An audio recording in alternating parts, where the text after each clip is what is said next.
Truth. Does the press tell the truth? Forget the press, meet the truth. Seek truth, ask questions. Forget the press, meet the truth. Watch Meet the Truth every Sunday morning, 8 to 9 a.m. Well, the current situation in the United States is that there's no economic recovery. It's a cover-up.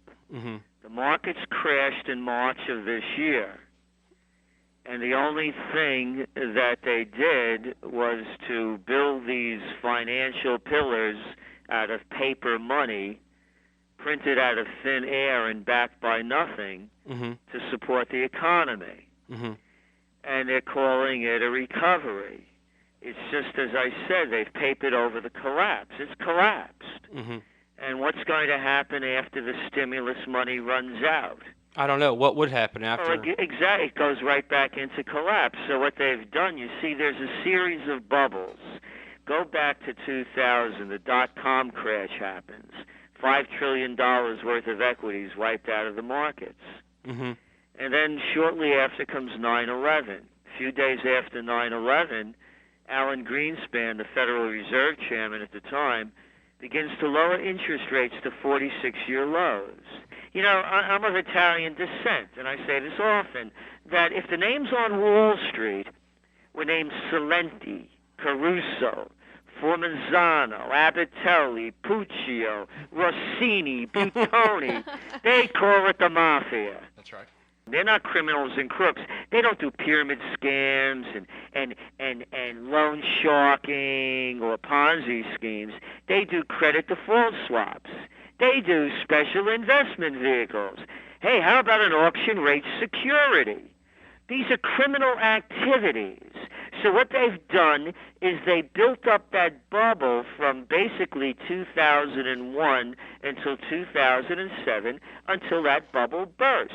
Now what they've done is they, rather than letting those guys now they're too big to fail. We have to save them. They made all these bad gambling debts. Oh, and even though they made bad gambling debts and they're crooks and criminals, we have to bail them out, because if we don't, the whole world will come to an end. So now they've created the bailout bubble. With so many people that seem to want to know what's going on, when they hear a pretty accurate forecast of what is going to happen, why do people cling to this false hope that either Bush's bailout or Obama's bailout is going to magically make something better? Do people just prefer good news, would you say, or... Yeah, they do. And you see, we're political atheists, by the way. We don't take sides on any of this. We just give a diagnosis. Mm-hmm. When you go to a doctor and get a diagnosis, you don't call the doctor an SOB or this or that. You might get a second or third opinion, and there are plenty of opinions out there, and you know, that's fine. But people don't like to hear bad economic news or political news. Gerald, you know, we had a caller a couple weeks ago that actually said, why in the world would you want to audit the Federal Reserve? What if we find something bad and bad news gets out? It's like, well, if it's the truth, we shouldn't shy away from it regardless of how bad it Exactly. is. When are people going to grow up? Because what we're telling people is to prepare for the greatest depression. If you're going to hope that the torpedoes hit the ship and it's sinking, and don't worry about it, just feel optimistic, it's going to refloat itself, hey, knock yourself out. But, you know, we're looking at the data and we're adding it up. And with reasons we're saying this is worse than the Great Depression is that back then people didn't own their own homes, most people. Mm-hmm. They didn't have what they call home equity loans. Yeah. They weren't $14 trillion in debt. People were self-sustaining. Mm-hmm. The government had trade balanced budgets, and we had trade surpluses. We were the manufacturing giant of the world. So when World War II began, we built the world back into prosperity. We no longer have that. Yeah. So what we're telling people is, look, you want to believe this, you know, this song and dance. I mean, it's beyond me how anyone could watch television and listen to Barney Frank, Nancy Pelosi, Bonner, Bond, Shelby, you know, the whole cast of characters, Obama, Bush, Bernanke, Larry, Moe, and Curly. How could people listen to these people? Their forecasts are continually wrong. The Second American Revolution has begun. It could go into two ways, actually three. One is a violent revolution, and if some of these broadcast people try to hijack it, it may go in that direction because they're just inflaming people without educating them. We are looking for an intellectual revolution in that people understand what's going on and they take steps to reverse the trends that are moving toward destruction. And simultaneously, there could be a renaissance as well. After, a renaissance is a rebirth. Yes. And there was a commercial I was listening to while you were on break about a butcher shop that you have locally there.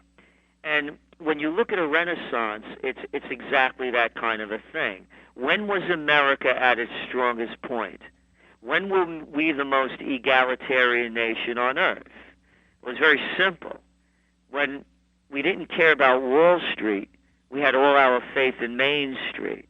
Right. It's that butcher shop. Personal responsibility, personal businesses. Exactly. And truly exporting something. I mean, having a manufacturing base, having the ability for farming. And I know a lot of people get that's the second one is farming. So it's when we had Wall Street, when we had Main Street, not Wall Street, family farms, not factory farms. Corporate farms. And when we had mom and pops and not Walmarts. Yes. And what's happened is, when you go back in the history, there used to be a number of antitrust acts in place, Clayton Antitrust, Robertson-Patman, and particularly in the late 60s, they started reversing these laws and making it more and unleveling the playing field to give the big guy the big break. And the politicians, of course, they could be bought off for pennies on the dollar. So they give them loan guarantees, they give them infrastructure repair, they give them grants, you name it, they make it easy for the big guys. Hey, you want to build a stadium? Yeah. We'll take the people's money and give it to you. Yeah. So one thing after another, so they destroyed Main Street, they destroyed the mom and pops, and they destroyed the family farms. We're moving now slowly, even as this revolution is moving forward, back into that model. Yeah. That advertisement that I heard on your radio would not have been on most radios maybe 5 years ago. Right. So quality during this depression that we're going into, that's the areas where people are going to succeed at. Average isn't going to make it. And so as one thing is dying, something new could be born. Forget the press, meet the truth. Seek truth, ask questions. Forget the press, meet the truth. Watch Meet the Truth every Sunday morning, 8 to 9 a.m.